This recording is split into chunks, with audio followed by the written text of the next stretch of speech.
We don't know for sure if this man made a profession of personal faith that day or in the days ahead.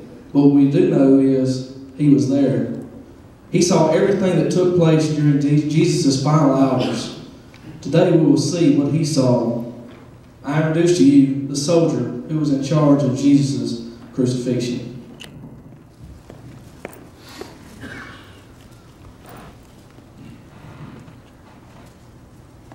I was there.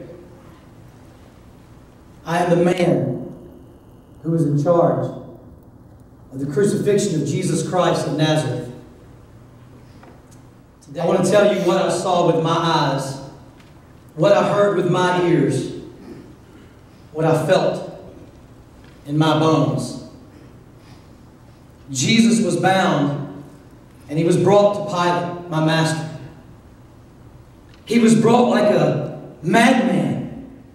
They had him in chains, and it looked as though he were demon-possessed. They treated him like a criminal. And Jesus was questioned by my master, Pilate. He stood there, and Pilate asked him, "Are you the king of the Jews?" Jesus responded, "It's as you have said." And the chief priests and the teachers of the law, they ridiculed him. They mocked him. They shouted loudly at him. And Jesus just stood there. He was quiet. He was calm. My master had a decision to make that day. What do I do with this man, Jesus? And because a festival was taking place, he thought of something that would please the crowd. Maybe even please these priests. He said, "I will release a prisoner to you today." And so he gave them a choice. This man, Jesus, or this man, Barabbas. I stood and I watched this crowd as they whispered. And the whispers grew louder. And they grew louder. And I could see the faces on these people. And then it was unbelievable to my ears. I heard the crowd scream, "Free Barabbas! Free Barabbas!" My master Pilate stood and he looked perplexed. He looked confused. And so he asked the question, "What then shall I do with this one that you call the King of the Jews?" And I stood, and again I heard the whispering. Except this time the whispering grew louder and louder. And the people's faces, they were enraged. And they yelled to the top of their lung, "Crucify Jesus! Crucify Jesus!" I stood there amazed. I had seen this man Barabbas. I had seen what he had done. And I had seen Jesus. And I had seen him stand there quietly, taking it all in. But my master heard the crowd that day. And on this day, he turned to me, the centurion in charge.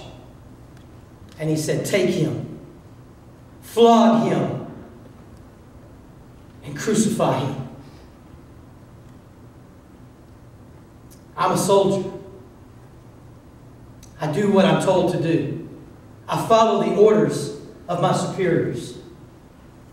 And so I took Jesus with my men to crucify him.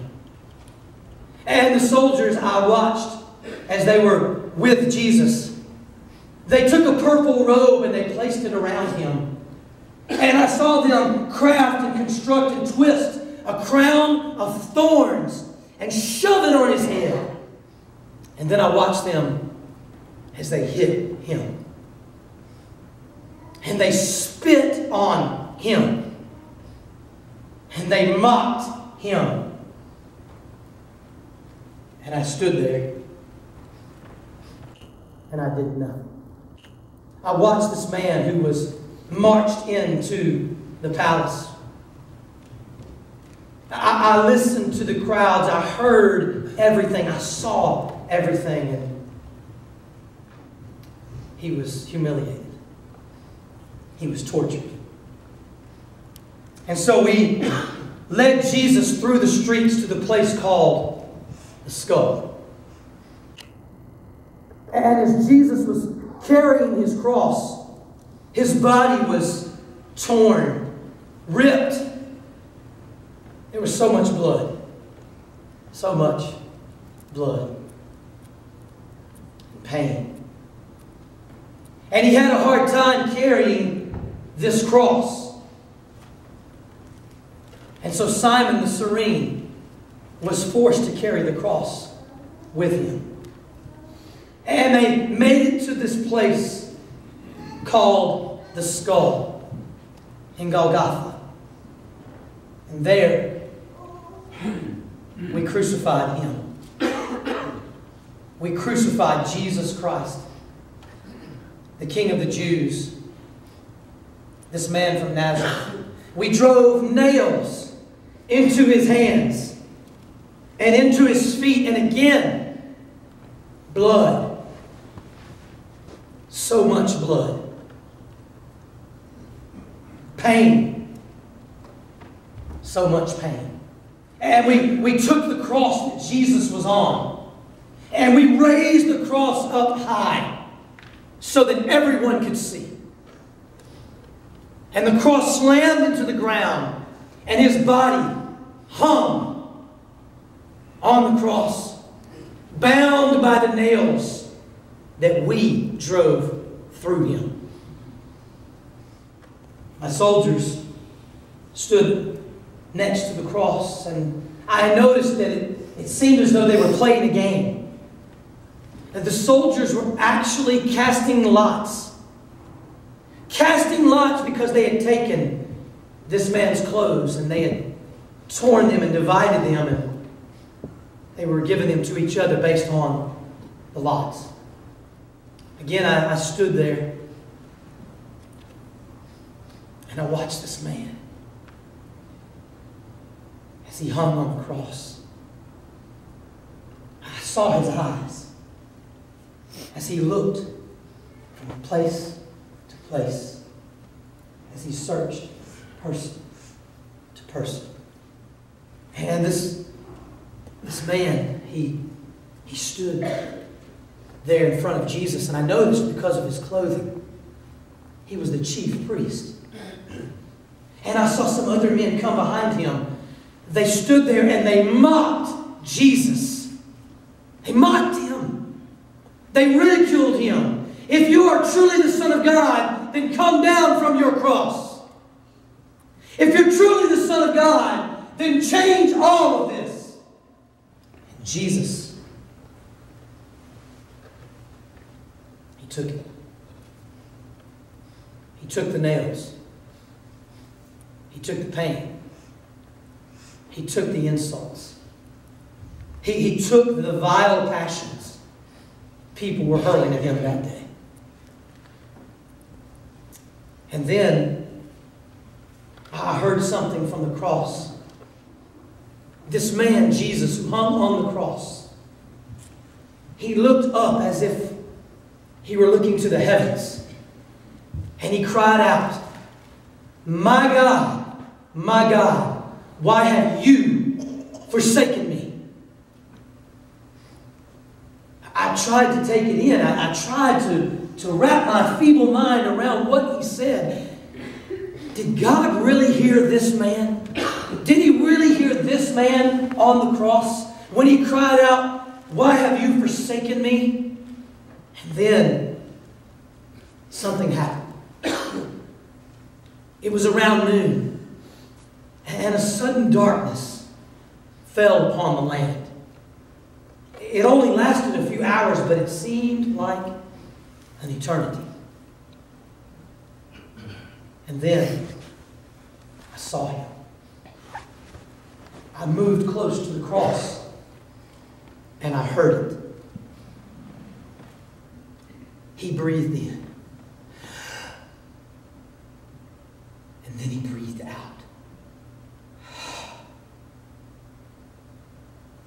He died. He died on that cross. I stood there for hours.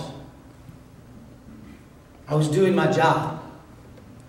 I was doing what I was commanded to do, and I tried to take in everything that I had seen, everything that I had heard, everything that I had felt. And as I stood before this cross, and I saw this man with blood flowing from his head, his mouth, his body, his hands, his feet. As I looked at the blood flowing down the cross, and as I saw the blood covering the ground, I stood there in the darkness. And I looked at that cross. And I looked at that man. And all I can tell you is what I said that day. Surely, this man was the Son of God. Today what I've done is I've reenacted Mark chapter 15.